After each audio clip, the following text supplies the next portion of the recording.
Depuis qu'on a fait la 405, la DTM, on sait que vous aimez les voitures de super tourisme. Et bah regardez ce que je vous ai trouvé ici au Charade Super Show. Une Renault 21 Turbo Coupe d'Europe, véritable auto qui a roulé à l'époque en championnat. Si vous ne connaissez pas la R21 Turbo Europa Cup, on vous fait un récap. À la fin des années 80, la mode est aux berlines puissantes et luxueuses. Dans le sillage des Allemandes, les constructeurs français essayent de suivre comme ils peuvent. Chez Peugeot, ce sera la 405 MI16, qu'on vous ne présente plus sur la chaîne évidemment, tandis que chez Renault, c'est la R21 Turbo qui devient la référence avec ses 175 chevaux. Pour promouvoir cette version la plus extrême, Renault se tourne comme souvent vers le sport automobile. C'est ainsi qu'en 1988, la célèbre Renault 21 Super Production voit le jour. Ce monstre 4 roues motrices de 430 chevaux remporte le championnat de France la même année aux mains de Jean Ragnotti, qui termine évidemment certaines courses victorieuses en 360 sur la ligne d'arrivée. En 1989, Renault lance une petite sœur, la R21 Europa Cup, dans le but de succéder à la coupe Alpine GTA. Bien que son look reste proche de la superproduction, la fiche technique est dédiée à une catégorie monotype dont le but est d'avoir une voiture fiable et plutôt proche de la série pour promouvoir le modèle de route. Ainsi, le moteur reste un 4 cylindres, mais après une préparation et l'ajout d'un turbo Garrett de compétition soufflant à 1 bar 6, la puissance passe de 175 à 300 chevaux, ce qui n'est pas rien pour l'époque. Pour le reste, des gros freins, un châssis allégé à 1 tonne et renforcé d'un arsocage. Côté sportif, le calendrier est incroyable. 13 manches à travers l'Europe, dont des courses en support lors des Grands Prix de Formule 1, dont le Grand Prix de Monaco, Monza, le Paul Ricard et bien d'autres. En tout, 52 châssis ont été produits pour remplir une grille de départ toujours aussi fournie. Le seul problème, les voitures coûtaient très cher à faire produire et la puissance importante des autos, combinée au manque d'expérience des pilotes amateurs, causa de nombreux accidents spectaculaires. Fin 90, Renault Sport prend la dure décision d'arrêter la catégorie après seulement 2 petites saisons. De quoi rendre bien mécontents les équipes et les pilotes de ces autos désormais sans championnat. Bon, après avoir découvert toute l'histoire de ces R21 Europa Cup, j'ai le plaisir d'avoir dans cet épisode Jean Ragnotti. Merci. Merci. D'être là. Tu sais que j'ai essayé ta R5 déjà sur la chaîne, j'ai essayé ta R5 Turbo Coupe d'Europe, donc l'ancêtre de celle-là. 81-82. C'est ça, qui avec les, tu sais, avec les bandes devant. Le spoiler devant strié. C'est ça, et j'avais vu une belle publicité où tu tirais un frein à main avant d'amener un bouquet de fleurs à une charmante demoiselle.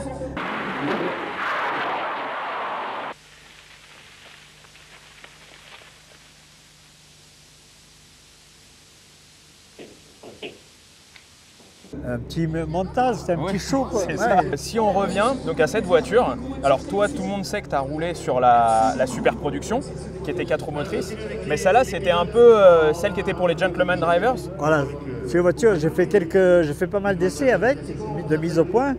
En réalité, il semblerait que j'ai fait une course en Allemagne, mais je n'ai pas fait le championnat. Non, c'était invité quoi. Mais c'est une voiture qui, avec 300 chevaux et 1000 kg, était très performante. Elle était assez facile à conduire, elle était ni survireuse, ni un tout petit peu sous-vireuse en fin de course avec les pneus avant qui étaient un peu trop chauds. Ouais. Mais dans l'ensemble, ça a été une voiture assez facile à amener, quoi. C'est pour ça qu'en partie, alors après je vais la montrer aux gens en détail, mais il y a une particularité quand même de ces voitures, c'est que les jantes à l'avant et les pneus sont beaucoup plus gros à l'avant qu'à l'arrière. Ouais. Parce qu'on n'arrivait pas à faire passer la puissance. Voilà, pour ça, et puis même pour l'équilibre, une fois que les pneus avant étaient trop chauds, ça équilibrait pas mal la voiture, dans les courbes lentes en tout cas. Dans le rapide, ça passait tout seul, mais dans les courbes lentes, ça rééquilibrait bien la voiture par rapport en début de course, où dans les 2 premiers tours, avec les pneus avant performants et les pneus arrière plus étroits, quelquefois ça décrochait un peu de l'arrière, mais rattrapable. Parce qu'avec une traction, quand on part de l'arrière, il suffit de tomber en rapport et d'accélérer à fond pour que le train avant repasse. C'est ce que tu fais dans le 3.6, un peu? Un peu à la fin du 3.6. Bah non, je te dis ça, mais en même temps, le 3.6 de la turbo, c'était en propulsion. Donc, oui, mais quand même à la fin, quand elle a presque fait les 3 quarts, je rebraque les roues à droite et j'accélère pour pas qu'elle attaque un autre 360. Est-ce qu'en aparté de cette vidéo, tu peux juste me décortiquer un 3.6? Comment est-ce que tu fais? Juste la recette. Alors, lorsque je fais toujours en ligne droite. Hein. Ouais, bien sûr. Quand je ne faisais pas en ligne droite, c'est que je n'avais pas fait exprès. Mais sinon, en ligne droite, donc je me mets sur le milieu gauche de la piste. Ouais. Je coupe un peu la partie centrale en braquant à droite, pas spécialement violemment, mais un peu. Et après, c'est violent à gauche. Et au moment où c'est violent à gauche, ça m'attache sur le frein à main. Frein à main. D'abord à gauche et après frein à main. Voilà. Une fois que j'ai braqué les roues à gauche, frein à main. Parce qu'au départ, quand le part à gauche, je le pars gentiment. Ouais. Mais dès qu'il y a le frein à main, ça part d'un coup. Violent. Et une fois qu'elle est partie, qu'elle est en travers, je rebraque les roues alors que j'avais braqué à gauche, à droite, pour qu'elle commence son 360. Face au mur de l'autre côté, quand elle a fait déjà une grande partie de son 360, je rebraque les roues de nouveau à droite et j'accélère, je rentre en rapport. En général, je commençais en 5, je finissais en 3. On perdait à peu près 60-70 km/h. Et je rebraque à droite en accélérant pour pas qu'elle reparte sur un autre. Et comme ça, elle arrivait à se stabiliser. Il y avait un petit à-coup quelquefois, mais ça, c'était assez facile. Au Nürburgring, sur le circuit de Formule 1, je l'ai fait, il était devant le radar, j'étais à 206 km/h. Et au moment où elle était partie en marche arrière, l'air s'est engouffré par l'arrière, ce qui n'était pas prévu. J'ai perdu les glaces latérales. La dépression, elle n'a pas aimé. Mais bon. Tu as dû en faire quelques pièces chez Renault. Beaucoup de pneus. Beaucoup de pneus. Michelin était très content. Et donc oui, mais sinon, pas d'incident ou d'accident. J'en ai fait pendant des années et des années. Et tout, ça a toujours marché. Ça a toujours marché. Même à la fin, je me souviens. Un miracle. Un miracle. Quand j'ai commencé en F4, en World Series by Renault, je me souviens, tu faisais les 3-6 le midi. Quand on attendait en pré-grille, on entendait.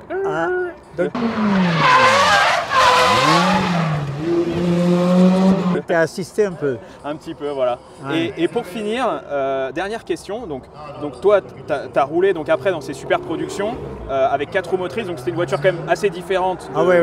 C'était un prototype. Hein. C'était un prototype avec des tubes et tout. C'était presque châssis tubulaire. Ouais, il n'y avait que la partie centrale. Le reste, l'avant et derrière, c'était des tubes. Et la voiture, elle avait 4 un peu plus lourde que celle-ci. Ouais. Mais elle faisait 430 chevaux. Et elle était vraiment top. Ouais. Mais le truc bien que Renault a fait à cette époque-là, c'est que c'est un championnat, on est passé du championnat à terre avec les Renault en turbo au super tourisme en circuit. Et la voiture a été faite pratiquement 3-4 mois, pas plus. Ouais. Et notre ingénieur, François Bernard, a fait une voiture d'entrée top, puisque la première année, on est champion de France. Et limite un peu inspiré du rallye en fait. Ouais, un petit peu. Sur les 4 roues. Alors pour la première course, Paul Ricard, j'avais le meilleur temps des essais. Ouais. Et 10 dernières minutes, je me suis arrêté 3 fois au stand pour faire régler le frein à main qui ne marchait pas bien. Ouais. Et je leur ai dit, si je suis en tête, j'essayerai de faire un 360. Et la première course, 360, ça y arrive. Gagné. Je crois qu'il y a une vidéo de ça et je pense qu'on peut la retrouver. Il y a une vidéo. Je pense qu'on peut la retrouver. Et dernière question, avant de te laisser à tes autres occupations de la journée, c'est le réseau Renault. Toi, je sais que tu as été un grand ambassadeur du réseau Renault. Et ces voitures-là, en Europa Cup, tu pouvais les acheter auprès de ton concessionnaire avec un kit en fait. Voilà, c'était à cette époque-là, la course, c'était un peu moins cher qu'actuellement. C'était pas hors de prix, c'était pas cher, mais c'était pas hors de prix. Et un amateur pouvait se payer une voiture telle quelle, de série, après avec quelques petits modifs, l'arceau, le truc, machin. Le moteur qui est le moteur aussi. Mais ça ne coûtait pas trop cher et beaucoup de concessionnaires ont vendu des 21 turbo à des clients qui ont fait de la course après. Bah, c'est ce que je trouve assez génial là-dedans. J'aimerais bien qu'un jour la course auto redevienne un peu comme ça. Mais bon. En tout cas, voilà. Bah, merci beaucoup de nous livrer toutes ces histoires. Et puis moi je vais leur présenter la voiture d'un peu plus près. Et puis toi je te laisse profiter du Charade Super Show. Je te laisse y aller parce que mon dos ne supporterait pas. Merci. Cette Renault 21 Coupe d'Europe. Quelle gueule, franchement, Entre le côté jaune, noir, blanc, Renault, on est d'accord que c'est clairement les plus belles couleurs qu'ont pu avoir les voitures de course Renault à l'époque. Premier truc qui me frappe, c'est le fait qu'elle soit vraiment encore dans son jus. Et c'est ce que j'adore sur cette voiture et c'est pour ça que je voulais la faire. Il faut savoir qu'elle est encore dans sa peinture et sa livrée d'origine. C'est-à-dire que les stickers, on va les voir quand on va faire le tour de la voiture, les stickers sont encore les stickers d'origine avec les coups de roues encore d'origine. Donc je trouve ça assez génial. Ensuite, pour le gabarit, on est sur une R21 de série. C'est une voiture que les concurrents pouvaient acheter chez un concessionnaire, donc une R21 turbo de base. Mais dessus, il y avait tout un kit qu'on pouvait acheter. Donc avec déjà une mise en place d'un arceau mater, il fallait l'envoyer, on l'a récupéré avec l'art sauté. Et ensuite tout un kit, donc avec des pare-chocs, des pièces moteurs, tout ça, qui font qu'au final on a cette voiture. Donc il y a quand même pas mal de choses qui changent de la série, même si le gabarit reste le même. Et le but de tout ça, d'ailleurs à l'époque, c'était quand même de promouvoir leur voiture. La R21 Turbo, à l'époque, c'était un peu la voiture que voulaient les chefs d'entreprise, tout ça. Donc ça collait bien aussi à cette image de gentleman drivers qu'ils voulaient donner. Donc si on commence par la face avant, déjà on peut voir, premier truc qui frappe, il n'y a plus de phare. On est sur un pare-choc complètement en fibre ici, qui devait être dans le kit justement. Donc on s'enlève le côté phare et le côté compliqué d'une face avant de voiture de série en mettant quelque chose de beaucoup plus léger. Donc le capot, on garde celui d'origine. Les ailes, pareil, fibre. En gros, faisons simple, hein. Ce qu'on garde d'origine, c'est le capot, la coque, peut-être la malle arrière, on ira voir. Je vais voir la malle arrière. Oui, la malle arrière, elle reste d'origine, mais tout le reste, on est sur des pare-chocs, des bas de caisse, des ailes arrière, tout ça en fibre. Donc clairement, c'est pour gagner en légèreté et aussi avoir ce côté, on va le dire, hein, ce côté beaucoup plus sexy, beaucoup plus posé par terre. Deuxième chose que j'adore sur cette voiture, ce sont les jantes. Ça, pareil, je pense que tout le monde est d'accord pour dire que c'est ce qui fait la légende de cette voiture. Ce sont ces jantes Speedline. Il faut dire qu'à l'époque, entre les jantes qu'il y avait sur la 405, les 306 Maxi, tout ça, et ce genre de jantes, je pense que Speedline, c'était vraiment la ref de l'époque en termes de jantes. Alors, la beauté de la jante, clairement, c'est indiscutable. C'est des jantes qui servaient en fait à extraire le plus de chaleur possible qui venait des freins. Pourquoi ? Parce que donc c'est une voiture qui déjà prenait pas mal de vitesse, on va venir après sur les specs, mais pour faire passer la puissance au sol, en fait, ils ont dû mettre un train avant en fait, plus gros que celui d'origine. Donc avec des jantes en 17 pouces, des freins qui sont beaucoup plus gros et des tailles de pneus aussi plus gros. Alors qu'à l'arrière, on a le même type de jantes, mais on est sur du 16, on est sur du 16 pouces. Et si vous vous mettez dans la tranche, on voit que le train avant a un déport avec des grosses jantes, des gros freins, alors que l'arrière ressemble beaucoup plus à un train de série. Je pense, on verra en piste, mais que le train avant, avec la puissance de cette voiture, elle fait quand même 300 chevaux, on va venir après sur le moteur. 300 chevaux pour ce type de voiture à l'époque, il fallait trouver de quoi passer la puissance à l'avant, et c'est pour ça qu'on a des grosses roues à l'avant. Tiens, regarde, ce que je disais là tout à l'heure, qu'elle est dans son jus, on voit encore donc, les stickers ici d'époque, et le truc qui est assez génial, donc le propriétaire me dit tout à l'heure, tu vois ça, ces traces-là, c'est des traces de roues d'un concurrent qui est venu au Mans s'appuyer sur la voiture, et depuis cette époque-là, elle est comme ça, avec les stickers mis ici, et ils ne se sont pas abîmés, c'est très rare, alors ils sont un peu effrités, mais c'est très rare pour ces voitures, de voir encore des voitures qui ont une quarantaine d'années, enfin j'exagère, 37 ans, quelque chose comme ça, de les voir encore avec leurs stickers d'origine, parce que souvent les stickers ils tiennent plus, ils sont arrachés ou autre. Et là, voilà, je trouve ça assez génial. Ensuite, on passe sur l'arrière. Alors, il y a cet aileron qui est très spécifique de la R21. Dites-moi en commentaire, mais je ne me souviens pas avoir vu ce type d'aileron là sur d'autres voitures à l'époque ou peut-être des Renault. Mais voilà, c'est très spécifique. Ça ressemble beaucoup à celui qu'il y avait sur la Super Production, qui avait Jean Ragnotti, qui était là en 4 roues motrices. C'était un châssis tube, comme il vous l'a expliqué, rien à voir. Mais le look est quand même assez similaire. Ensuite, sur la malle arrière, c'est de la tôle. Hein. Ça ressemble un peu à ce qu'on a sur la 405, hein. C'est construit un peu pareil. Et puis voilà ce qu'on peut dire pour l'extérieur. Je te montre ce qu'il y a sous le capot, parce que c'est quand même ça la grosse diff. Bien que tu tires, c'est bon. Allez, on ouvre ce capot. Hop, le capot qui se lève vers l'avant. C'était encore bien à l'ancienne, il n'y a plus trop de capot qui s'ouvre comme ça vers l'avant. Ce moteur, il est clairement tiré de la série. C'est celui qu'on pouvait retrouver donc, sur les R21 Turbo de série. C'est un 4 cylindres 2 litres, donc turbo. Il a été réalisé, les arbres à cam changés, tout ça. Le turbo, on a mis un gros turbo Garrett en place de celui d'origine, avec un gros interchangeur devant. Et c'est ce qui nous fait passer de 175 chevaux à 300 chevaux. Il y a quand même une grosse différence. On a quand même gagné 125 chevaux sur cette prépa, donc pour l'époque, c'est quand même beaucoup. On a aussi ici un boîtier que je trouve assez drôle. C'est un boîtier qui se voulait à l'époque assez moderne, et on pouvait ici changer en fait l'avance et la richesse du moteur par ici. Ce qui avait été changé vraiment à l'époque, donc réalisage piston, turbo, arbre à cam aussi, intercouleur, enfin interchangeur devant pour le refroidissement, et ici un boîtier très spécifique avec, je vous dis, semi-moderne d'époque. Et puis voilà, on peut voir, il y a une plaque qui est assez marrante. Tiens, viens voir ici. Il y a une plaque qui est assez marrante avec donc R21 ici. Elle a été faite donc en octobre 88, car la coupe commençait en 89, et c'est le châssis numéro 4. Donc pour vous montrer que c'est une vraie d'époque qui a roulé en championnat, on est vraiment sur quelque chose d'assez exceptionnel. Après, bon, il y a des choses assez marrantes pour l'époque. On a ici un refroidisseur, un radiateur qui est juste derrière le phare, qui est juste collé à la batterie. Bon, à l'époque, je pense qu'ils faisaient un peu comme ils pouvaient. Ils faisaient un peu avec des pièces de série leur budget. Il faut savoir aussi que c'est des coupes qui coûtaient très cher à Renault. C'est aussi pour ça qu'elles n'ont pas duré très longtemps. Au-delà du fait qu'ils ont arrêté un peu ce championnat parce que c'était dangereux, qu'il y a eu beaucoup d'accidents. Renault investissait beaucoup d'argent, c'était aussi pour le marketing. Mais voilà, c'était très coûteux de développer ces voitures. Donc ils faisaient un peu comme ils pouvaient. On fait l'intérieur avant d'aller rouler ? Allez. Bon, donc cet intérieur, c'est assez spécial. Regarde cet énorme volant. Ça fait plus années 70-80 que 90 pour de vrai. Énorme volant avec le turbo au milieu, bien vintage. Ensuite, on est sur quelque chose d'assez sommaire. Alors, on a gardé le tableau de bord, le look global du tableau de bord. Par contre, il est en fibre avec du coup quelques boutons, pareil, assez sommaires.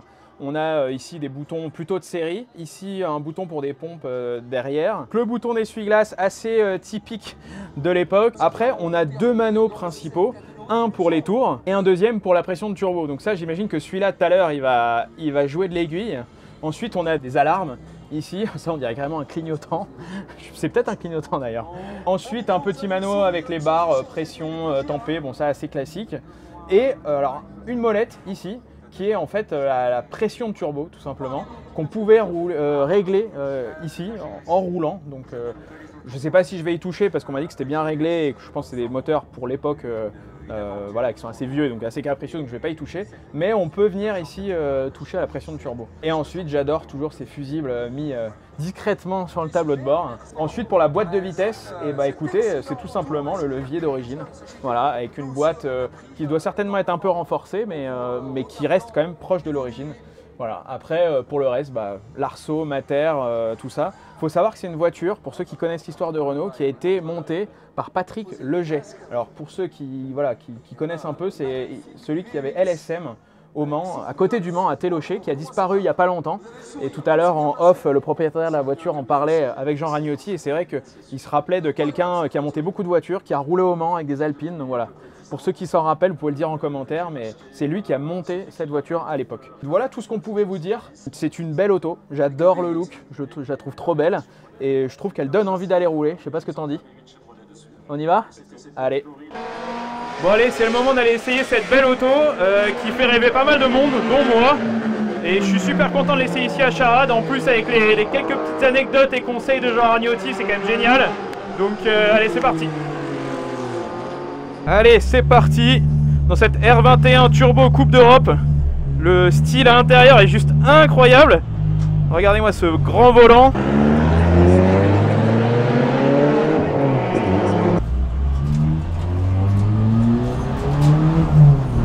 On va voir comment ça tourne. Alors là, je suis dans une série où il y a plein de monde qui roule. Alors là, c'est vraiment des époques où on est à mi-chemin entre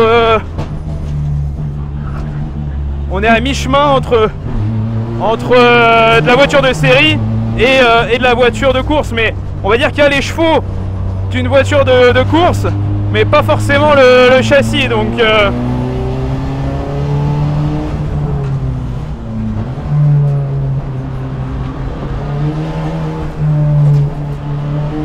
allez.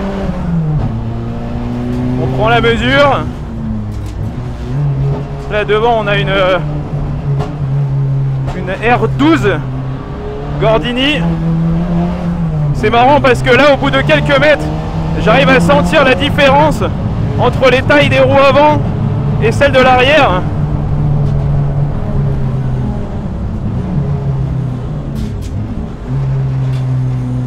Allez.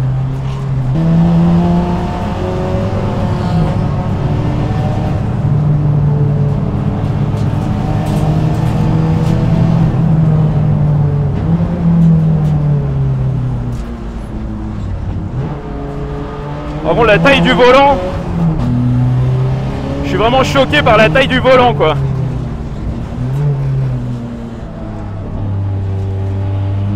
Ah, ici c'est un virage, on est toujours un peu arrêté.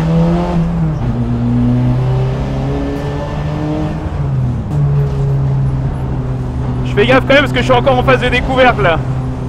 Eh, ça joue de l'arrière, en fait on sent vraiment la différence entre les jantes en 17 à l'avant et celles en 18 à l'arrière.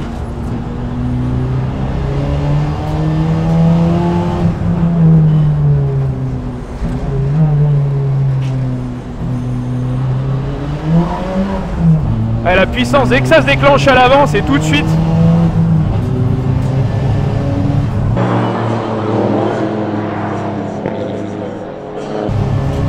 C'est tout de suite ouais, c'est tout de suite en sous-virage. Je vois très bien ce que disaient Jean en fait. Ils avaient du mal à l'époque à faire passer la puissance à l'avant. Du coup, il fallait trouver des artifices. Et voilà, ces grosses jantes avec les gros freins et ces tailles de pneus plus grandes.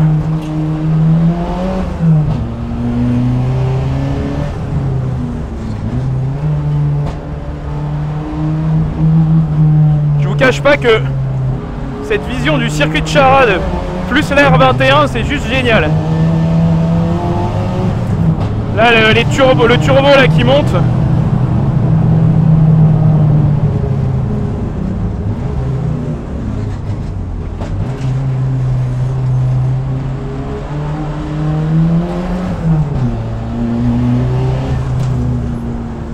Ah, la petite coccinelle, clairement, on n'est pas dans la même catégorie. Même si c'est cool de voir à Charade un peu toutes sortes de voitures.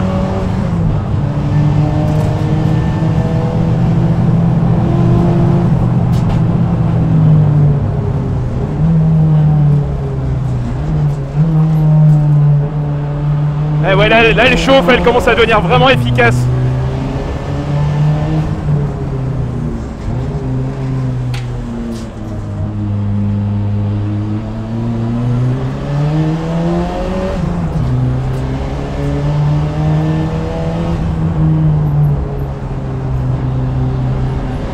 Et la Cobra devant qui nous a doublé tout à l'heure en mode allez pousse-toi.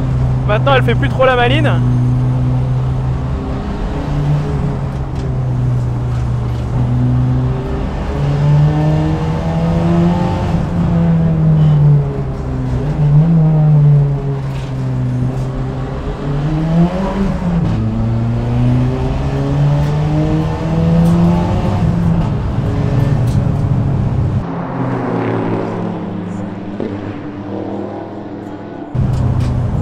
Allez, je vous fais un beau tour.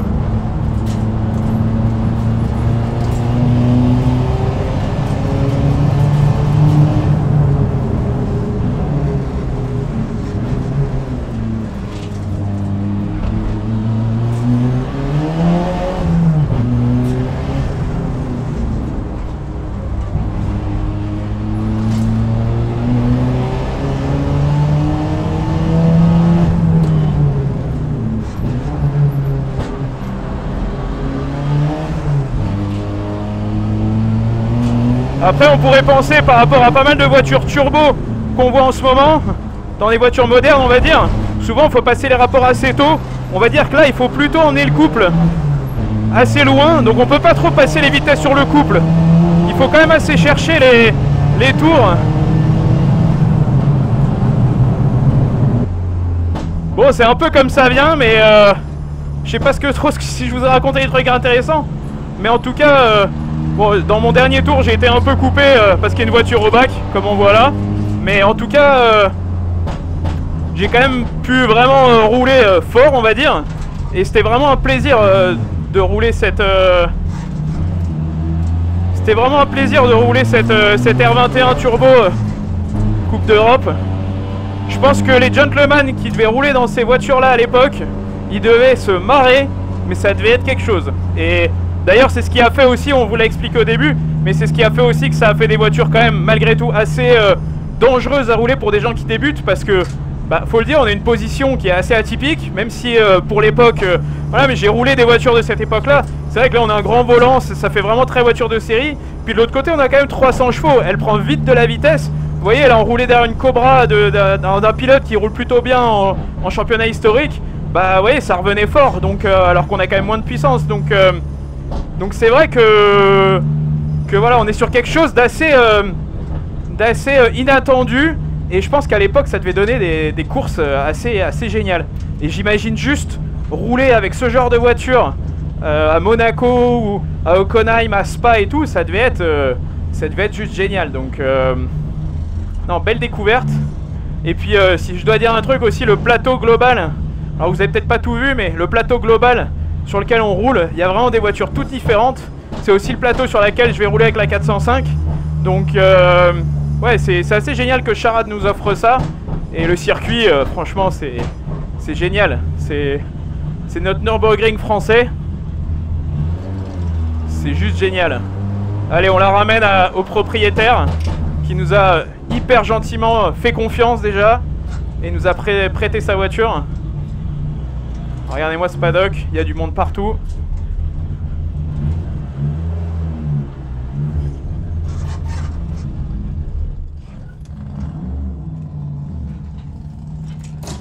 Allez, on va descendre. Très cool cette R21 Turbo Coupe d'Europe. C'est totalement atypique comme voiture de tourisme. C'est assez original. Alors évidemment, ça n'a rien à voir avec ce qu'on a fait sur la 405. Ça n'a rien à voir aussi avec ce qu'on a pu faire sur la DTM ou même sur la R5 Turbo Coupe d'Europe qui se rapproche quand même, qui est l'ancêtre de cette coupe. Là, on est vraiment sur une voiture complètement différente, qui est déjà assez costaud et qui au final a beaucoup de chevaux, mais à un moment très précis. C'est-à-dire qu'au début, ça déclenche pas trop, après ça déclenche beaucoup et après il n'y a plus rien. Donc je pense que c'est une voiture qui devait être très fine à rouler à l'époque, surtout pour des gentleman drivers, parce qu'il fallait tout le temps dans la bonne target. C'est-à-dire que si on se loupe sur un rapport, clairement on est arrêté. Donc non, franchement, mais par contre le feeling à l'intérieur entre les pop-pop,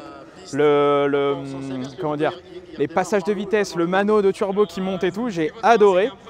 Aussi, on sent vachement la différence de roues entre l'avant et l'arrière. Les 17 à l'avant avec des pneus plus larges, les gros freins, et l'arrière avec des pneus en 16, clairement un peu comme ce qu'on a sur la 405.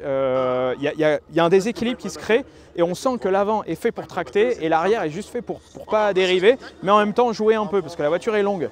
Donc voilà, mais ce que je peux dire, c'est qu'à l'époque, les mecs qui devaient rouler là-dedans, à Monaco, à Hockenheim, tout ça, enfin l'Europa Cup qu'ils ont fait à l'époque, ça devait être juste génial.